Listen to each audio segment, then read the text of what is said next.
8장. 여호와께서 또 모세에게 말씀하여 이르시되 아론에게 말하여 이르라. 등불을 켤 때에는 7 등잔을 등잔대 앞으로 비추게 할지니라 하시매 아론이 그리하여 등불을 등잔대 앞으로 비추도록 켰으니 여호와께서 모세에게 명령하심과 같았더라. 이 등잔대의 제작법은 이러하니 곧 금을 쳐서 만든 것인데 밑판에서 그 꽃까지 쳐서 만든 것이라. 모세가 여호와께서 자기에게 보이신 양식을 따라 이 등잔대를 만들었더라. 여호와께서 모세에게 말씀하여 이르시되 이스라엘 자손 중에서 레위인을 데려다가 정결하게 하라. 너는 이같이 하여 그들을 정결하게 하되 곧 속죄의 물을 그들에게 뿌리고 그들에게 그들의 전신을 삭도로 밀게 하고 그 의복을 빨게 하여 몸을 정결하게 하고 또 그들에게 수송아지 한 마리를 번제물로 기름 섞은 고운 가루를 그 소제물로 가져오게 하고 그 외에 너는 또 수송아지 한 마리를 속죄제물로 가져오고 레위인을 회막 앞에 나오게 하고 이스라엘 자손의 온 회중을 모으고 레위인을 여호와 앞에 나오게 하고 이스라엘 자손이 그들에게 안수하게 한 후에 아론이 이스라엘 자손을 위하여 레위인을 흔들어 바치는 제물로 여호와 앞에 드릴지니 이는 그들에게 여호와께 봉사하게 하기 위함이라. 레위인으로 수송아지들의 머리에 안수하게 하고 내가 그 하나는 속죄제물로 하나는 번제물로 여호와께 드려 레위인을 속죄하고 레위인을 아론과 그의 아들들 앞에 세워 여호와께 요제로 드릴지니라. 너는 이같이 이스라엘 자손 중에서 레위인을 구별하라. 그리하면 그들이 내게 속할 것이라. 내가 그들을 정결하게 하여 요제로 드린 후에 그들이 회막에 들어가서 봉사할 것이니라. 그들은 이스라엘 자손 중에서 내게 온전히 드린 바 된 자라. 이스라엘 자손 중 모든 초태생 곧 모든 처음 태어난 자 대신 내가 그들을 취하였나니 이스라엘 자손 중에 처음 태어난 것은 사람이든지 짐승이든지 다 내게 속하였음은 내가 애굽 땅에서 모든 처음 태어난 자를 치던 날에 그들을 내게 구별하였음이라. 이러므로 내가 이스라엘 자손 중 모든 처음 태어난 자 대신 레위인을 취하였느니라.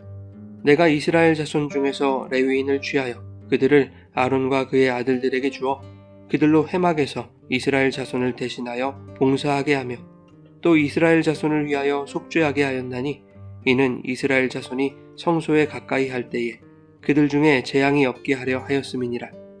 모세와 아론과 이스라엘 자손의 온 회중이 여호와께서 레위인에 대하여 모세에게 명령하신 것을 다 따라 레위인에게 행하였으되 곧 이스라엘 자손이 그와 같이 그들에게 행하였더라. 레위인이 이에 죄에서 스스로 깨끗하게 하고 그들의 옷을 빨매 아론이 그들을 여호와 앞에 요제로 드리고 그가 또 그들을 위하여 속죄하여 정결하게 한 후에 레위인이 회막에 들어가서 아론과 그의 아들들 앞에서 봉사하니라. 여호와께서 레위인의 일에 대하여 모세에게 명령하게 하신 것을 따라 그와 같이 그들에게 행하였더라.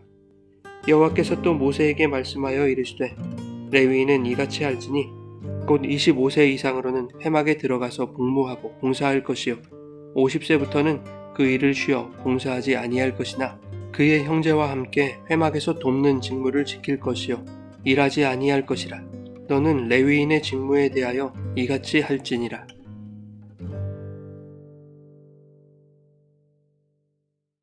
여러분 좋은 아침입니다. 오늘도 말씀의 은혜가 여러분의 삶에 풍성히 임하기를 소망합니다. 민수기 8장은 레위인의 성별에 따른 정결의식과 그들의 직무에 대한 내용입니다. 그런데 레위인의 정결의식에 앞서 등잔대에 등불을 밝히는 방식을 언급하는 것으로 본문을 시작하고 있습니다. 네 겹으로 쌓인 회막은 캄캄했습니다. 오직 등잔의 등불이 회막을 밝히는 유일한 빛이었습니다. 이 빛은 하나님이 이스라엘 중에 임재하셔서 그들이 걸어가는 길을 비추시는 등불이 되심을 상징합니다. 그래서 시편 119편에는 주의 말씀은 내 발의 등이요 내 길의 빛이라고 말씀하시죠. 그런가 하면 등잔대에는 7 등잔이 있었는데 요한계시록에 의하면 등불이 켜진 7개의 등잔은 교회를 상징하는 것이죠. 그러므로 여호와의 등불이 교회라는 등잔에 붙어 교회가 나아가야 할 바를 밝히 보이시고 가르치시는 것을 의미합니다. 따라서 등잔에 불이 꺼진다는 것은 하나님의 임재가 상실되는 것을 의미하므로 하나님은 이미 출애굽기를 통해서 제사장들에게 그 등잔대의 등불을 꺼뜨리지 말라고 명령하셨던 것입니다. 한편 하나님은 등불을 등잔대 앞으로 비추게 하라고 말씀하십니다. 등잔대 앞은 등잔대 맞은편을 의미하는데 거기에는 12덩이의 떡이 놓인 진설병 상이 있었습니다. 그 12덩이의 떡은 이스라엘의 12지파를 상징하는 것이죠. 즉 여호와는 이스라엘 가운데 임재하셔서 당신의 얼굴빛을 이스라엘에게로 향하여 비추신다는 것을 상징적으로 보여주는 것입니다. 오늘 본문이 레위인의 정결의식에 앞서서 등잔대에 등불을 밝히는 내용으로 시작하는 이유는 레위인들에게 온 이스라엘 대표하여 그들 가운데 함께 하시는 빛 되신 여호와를 섬기는 거룩한 직무가 주어졌기 때문입니다. 바로 하나님의 임재를 상징하는 성막에서 봉사하는 임무이죠. 만일 모든 이스라엘의 장자가 성막에서 봉사한다면 그 가정과 가문을 유지하는 데 큰 어려움이 생길 것입니다. 또한 하나님을 섬기는 성막 봉사에 있어서도 체계적이지 못할 것이고 효율성도 떨어지게 될 것입니다. 그래서 하나님은 온 이스라엘을 대표하여 레위인이 성막 봉사에 전념하도록 하신 것이죠. 그렇기에 레위인은 온 이스라엘을 대표하는 만큼 하나님 앞에 정결한 모습으로 나아가야 하는 것입니다. 하나님은 그들에게 속죄의 물을 뿌리고 전신에 털을 밀며 의복을 빨아 정결하게 하라고 말씀하고 있습니다. 또한 하나님은 레위인들이 번제물과 소제물, 속죄제물을 가지고 회막 앞으로 나아오도록 하셨습니다. 그리고는 이스라엘 온 회중을 모으고 이스라엘 자손이 레위인들에게 안수하도록 하셨습니다. 안수는 위임과 전가라는 두 가지 의미가 있습니다. 이스라엘 자손이 레위인에게 안수함으로써 하나님으로부터 이스라엘이 속죄받아야 하는 존재임이 전가되는 것이고 또한 하나님께 대한 온 이스라엘 자손의 섬김과 헌신의 의무를 레위인에게 전가하여 이스라엘 백성이 감당해야 할 성막에서 하나님을 섬기는 봉사의 직무를 레위인에게 위임한다는 의미가 있는 것이죠. 안수 후에 아론은 이스라엘 자손을 위하여 레위인을 여호와께 요제로 드렸습니다. 이것은 레위인이 이스라엘 자손을 위한 제물로 드려졌다는 것을 의미하는 것이죠. 실제로 사람을 제물로 드릴 수 없었기 때문에 하나님은 번제와 속죄 제물을 준비하도록 하신 것입니다. 그리하여 이스라엘 자손이 레위인에게 안수한 것처럼 아론은 레위인도 희생 제물에 안수하게 하여 그들을 속죄하였습니다. 그리고 그 속죄의 제물들을 흔들어서 요제로 바치는 것으로 하나님은 레위인을 받으신 것이죠. 19절은 본문에서 레위인을 성별하는 의식의 의미와 목적을 정리해주고 있습니다. 레위인으로 하여금 이스라엘 자손을 대신하여 회막에서 봉사하게 하며 이스라엘 자손을 위하여 속죄하게 하였다라고 말씀하고 있죠.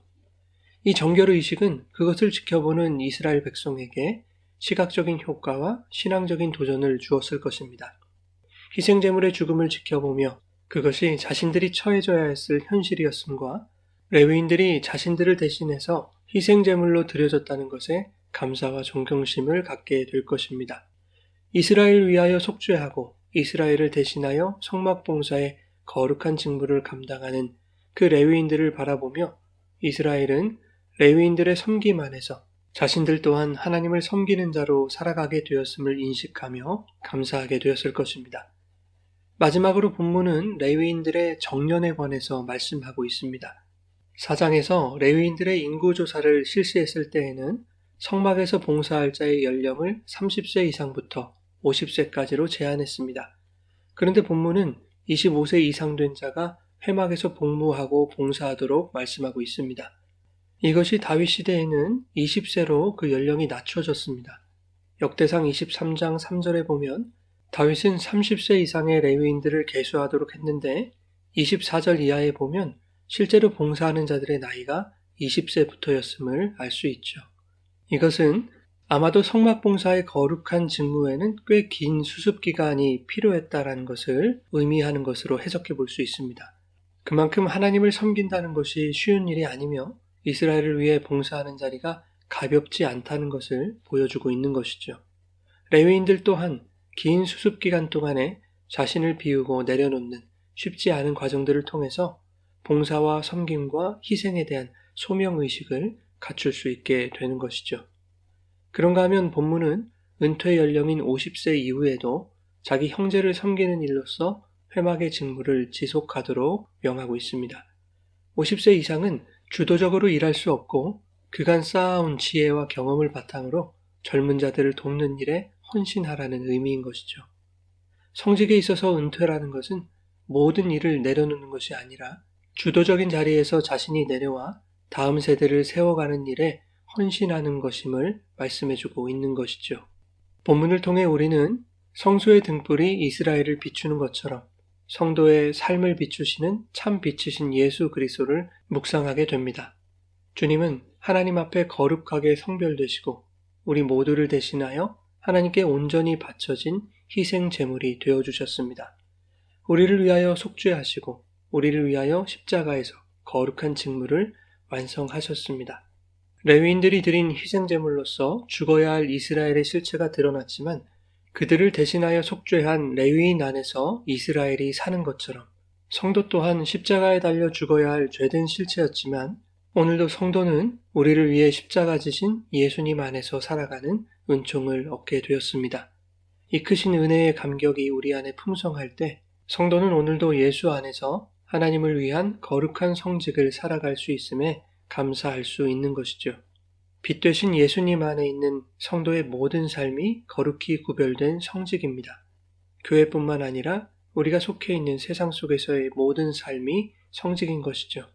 그 예수 안에서의 성직을 지키며 살아갈 때 우리는 고되고 지루한 시간들 속에서도 신앙의 의미와 소명을 발견하는 수습의 기간을 통과하여 자신의 경험과 목소리를 내려놓고 형제를 도와 공동체를 세워감으로써 성직을 지켜가는 그 은퇴의 기간까지 하나님의 일꾼으로서 거룩하게 살아가게 될 것입니다. 그렇게 구별된 성직자들로 살아갈 수 있도록 성령께서 늘 동행해 주시기를 예수님의 이름으로 축원합니다.